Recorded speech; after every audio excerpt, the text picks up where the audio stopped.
World Doc Allen podcast. I'm excited to welcome to the program World Doc Allen Lindemann. Doc, what's going on, man? How are you?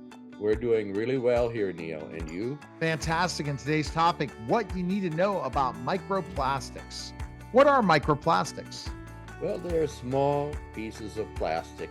They come in a couple different sizes. There's microplastics, and then there's nanoplastics, which are even smaller yet. How long do microplastics stay in your system? Well, probably forever. They can stay around for many, many years. But we like to use microplastics because they're warm in the winter, and that is for textiles, clothing. Clothing is warm in the winter and it breathes in the summer. Where do we find microplastics? They're all over the place, but you can find them actually even in beauty products, health products, and the biggest place is clothing. They have, as a matter of fact, about 35% of all of the microplastics come from textiles. Why are microplastics so common? They're very convenient and they're in everything. For example, tires contribute about 28% of our microplastics. They'll lose several pounds over their lifespan. City dust is another place, road marking, marine coatings, and of course, personal care products. What happens to synthetic textiles when we wash them?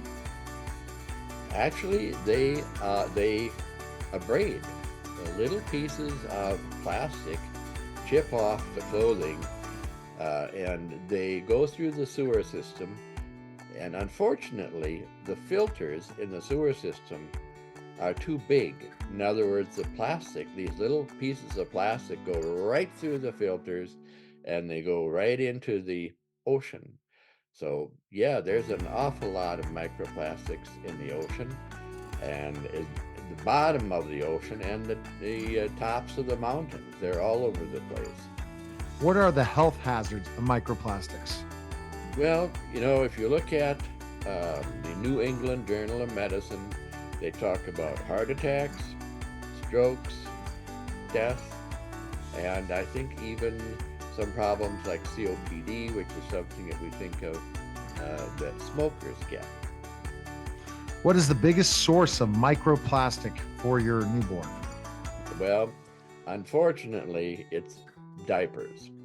And most people today would not think of using disposable diapers, or would not think of using reusable diapers like we did. I have 3 kids, and we used cotton diapers for all of them. It's not a nasty thing. In other words, you take the diaper off the kid, you put it in the toilet, you wash it up, you put it in the diaper pail, and a few days later you put it in the washing machine on hot, and on the dryer, and you use it again. So yes, cloth diapers, cotton diapers do also shed, but their products are biodegradable. How long does a disposable diaper take to decompose? Well, unfortunately, they'll be around when your great-great-great-great-grandchildren are not around. 500 years is how long it takes for a disposable diaper to decay. There are biodegradable disposable diapers that only take 50 years so that would be your grandchildren. How do I minimize the amount of microplastics in our bodies? Well, there are many ways, but the first thing to do is to avoid single-use plastic. And my goodness, wouldn't that be tough? The whole world now is wedded to bottled water. Of course, there's a couple bottled water companies that just use tap water in their plastic bottles, but I'm not going to name them. Be careful. But plastic, and it comes in foods, that is the wrappers, and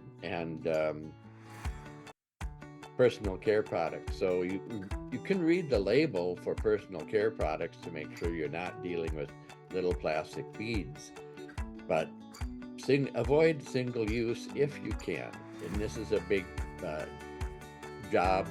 Also, there are water filters that you can put on your water faucet that are supposedly will eliminate 70% of your micro and nano plastics.